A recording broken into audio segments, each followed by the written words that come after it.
inspirer l'air, l'inspiration, il y a tout à voir avec l'âme. Inspirer l'air, c'est avoir de la force, c'est avoir de l'âme. C'est quelques mots qui parlent à l'esprit, à notre âme.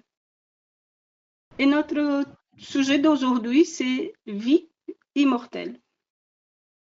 Comment ça? Comment cela? Une vie immortelle, c'est quoi cette conception, cette idée? Nous pouvons nous rappeler de la mythologie grecque où les héros, après beaucoup de travaux, ils réussissaient à avoir l'immortalité. Nous allons parler un peu de ça plus tard, arriver à l'immortalité par le travail. Il y a d'autres moments dans notre culture humaine où nous cherchons la jeunesse éternelle. Aujourd'hui, par la science et la technologie, nous utilisons des produits plus ciblés et des habitudes plus saines. Un coup, l'idée, la conception d'immortalité dans la recherche de la source de l'éternelle jeunesse. Tout cela s'est imprégné dans notre âme. Dans notre âme. C'est comme un désir, une volonté, un souhait.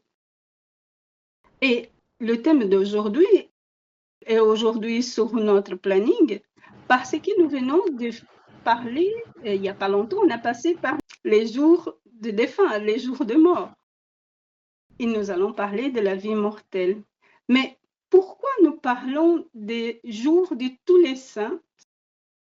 Dans plusieurs pays, c'est congé, ici aussi. Au Mexique, nous allons faire la célébration par la vie des ancêtres, la vie de ceux qui sont partis déjà. Et dans les pays qui font la commémoration de la Toussaint, c'est aussi commémorer ceux qui sont partis en quelque part. En pensant un peu dans cette transition, dans ce passage des personnes qui sortent d'un côté et partent de l'autre, il va encore quelque part, on pourrait penser qu'il y a quelque chose qui ne meurt pas, qui continue vivant, qui continue en vie, transformé dans un autre endroit. Mais si eux sont partis, ils sont présents ailleurs, et nous, comment est-ce qu'ils les marquent, les cicatrices, on va dire, de l'immortalité est sur nous, sur notre âme. Il y a des signaux dans notre âme qui montrent que nous avons un cheminement, un voyage qui commence, mais qui ne finit jamais. Qui commence d'une façon très simple, avec sans connaissance, et qui arrive dans un degré de connaissance de la philosophie, de la science, de plusieurs matières de la Terre. Donc, est-ce que par hasard, cela veut dire que nous savons que nous sommes dans un cheminement et que nous allons arriver quelque part? Est-ce que c'est ça? Si nous observons les crapauds, est-ce que les crapauds peuvent vouloir s'envoler? Dans les contes infantiles, oui, ils peuvent désirer. Mais est-ce que les crapauds, ils ont la conscience de ces désirs de s'envoler, ou sommes-nous, les êtres humains, qui avons le désir qu'eux, ils s'envolent? Eux, ils s'envolent. Si nous pensons dans les animaux, sur les animaux, et nous pensons à l'évolution des animaux, ils sont contrôlés par la génétique et ils répètent. Ils n'ont pas de désir parce qu'il y manque 3 caractéristiques. D'abord, l'imagination, l'inspiration et l'intuition. C'est 3 caractéristiques de notre âme, de l'âme de l'être humain. Imaginer, inspirer et être inspiré et avoir l'intuition, ce sont des tâches ou des marques de la spiritualité qui est développée sur nous tous.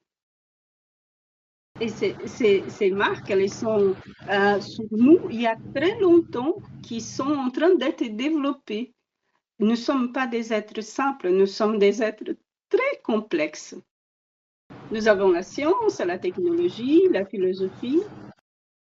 Donc nous parlons de l'immortalité de l'âme, d'une immortalité de l'âme qui s'appelle conscience. C'est cette conscience-là qui est développée il y a longtemps. Et quand quelqu'un est consciente de ce développement de cette âme, on dit que cette personne, qu'elle a la lumière en elle. Parce que la conscience, c'est la lumière. Nous pouvons dire que quelqu'un, c'est la lumière dans ma vie. Comme la période de l'illuminisme, de l'art, dans la littérature, dans l'esthétique. Quels êtres si complets qui ont développé l'art et la science. Nous allons nous percevoir que nous ne sommes pas si simples que cela. Et si la conscience est lumière, la conscience ne meurt pas. La conscience ne se détruit pas. Parce que la lumière n'est pas détruite et on ne sait pas l'arrêter. Et la semaine passée, nous avons entendu Régine parler que nous ne pouvons pas mettre notre conscience en dessous du lit, cachée par la tristesse ou par la peur. Donc, en réfléchissant que nous sommes des êtres très complexes qui produisent de l'art et de beauté, pourquoi notre conscience devait être éteinte à la fin de la vie? Quel était l'objectif d'une vie de 50, 60 ans et après, plus rien, c'est fini, tout est éteint? On pourrait dire que c'est une erreur cosmique, une desperdice, de gaspillage qui n'a pas de sens. Donc, nous pouvons penser que les consciences comme lumière, elles sont immortelles, elles ne vont jamais se détruire. C'est pour cela qu'au Mexique, les morts sont fêtés parce qu'ils sont vivants, dans une autre forme, dans un autre endroit. Dans ce sens, quelles sont les marques de l'immortalité dans chacun de nous? Combien nous aimons, nous désirons le bien et le bonheur. C'est là la marque de l'immortalité en nous. Nous nous battons plus pour le plus grand morceau de nourriture. Ou est-ce que nous nous bagarrons encore? Nous avons des valeurs immortelles dans nos âmes. Le bien que je veux pour moi, je pratique et je donne à l'autre. Je fais à l'autre. Cela s'appelle éthique. Le respect que j'aime pour moi, que les personnes puissent aimer mes qualités, c'est le même respect que nous tous nous voulons pour soi-même. La dignité de vivre une vie convenable, en sécurité. Combien nous aimons et nous espérons la beauté et l'harmonie. Nous voulons cela. Par exemple, quand nous voyons la beauté de la nature, nous nous sentons très bien. Quand nous voyons la beauté dans l'autre, dans les personnes, cela nous fait très bien. Mais la beauté de l'âme, qui c'est le résultat de beaucoup d'apprentissage, de beaucoup de temps qui a été pour finaliser, pour finir cette beauté, pour finaler cette beauté.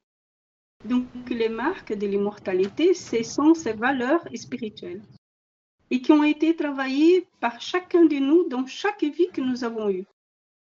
Ainsi comme les héros grecs qui ont eu besoin de travailler pour réussir à arriver à l'Olympe. Parce que de la même façon qu'il travaillait, il apprenait en même temps, il se changeait le monde. Si dans la mythologie grecque, le héros il est désiré un autre endroit encore mieux, est-ce que pour nous, ça ne serait pas pareil? On ne veut pas un endroit de respect, un endroit mieux pour nous. Mais il y a encore un détail que nous désirons pour chacun de nous, nous désirons pour toute l'humanité. Parce que si j'ai choisi être humaine, parce que je choisis aussi l'humanité tout entière. Si je veux être respectée, j'ai besoin de respecter les autres. Si je veux une vie digne, j'aide les gens pour qu'ils puissent avoir aussi une vie digne eux aussi. Et à partir de là, nous allons travailler tous ensemble pour que nous tous, nous puissions avoir une vie digne du respect et le bien pour tous. Et la lumière qui vous êtes, ça va augmenter encore plus. Parce que le bien qu'on fait, c'est notre témoin dans l'éternité. Parce qu'il y a beaucoup de personnes qui profitent du bien qu'on fait. La beauté qu'on distribue avec la sincérité et avec l'amour, c'est le parfum qui reste dans vos propres mains. Dans ce moment de réflexion sur l'immortalité de l'âme, nous pouvons penser combien nous tous, nous avons évolué et appris jusqu'à maintenant. Si Dieu s'occupe des oiseaux et les nourrisse, pourquoi il n'aurait pas s'occupé, il nous nourrit et s'occuper de nous, nous soigner? Nous sommes beaucoup plus, nous avons beaucoup plus de valeur que les oiseaux. C'est ce que Jésus a dit. Vous avez beaucoup de valeur, vous avez une valeur très haute. Alors, parce que vous êtes des personnes qui ont beaucoup de valeur, prenez cette lumière qui est en vous et illuminez le monde, illuminez votre propre conscience avec votre riz heureux, avec votre habileté d'écrire, d'apprendre et préparer les personnes pour un métier ou la vie, l'habilité de guérir, de soigner d'autres personnes, de travailler en construisant des ponts ou faisant la vie meilleure. Vous êtes très précieux, vous avez beaucoup de valeur. Nous tous qui nous avons arrivé jusqu'ici, nous avons beaucoup de valeur. Et notre voyage vient de commencer parce que la vie est immortelle et la conscience ne disparaît jamais. Donc nous allons remercier nos ancêtres pour ceux qui sont venus avant nous pour leur lumière. Nous allons envoyer à nos chers défunts, à ceux qui sont partis déjà, nous allons envoyer des belles énergies avec des beaux souvenirs, pour qu'eux puissent être heureux aussi, là où ils se trouvent. Parce que la lumière ne sera jamais détruite. Et nous ne mourrons jamais. Nous renaissons toujours.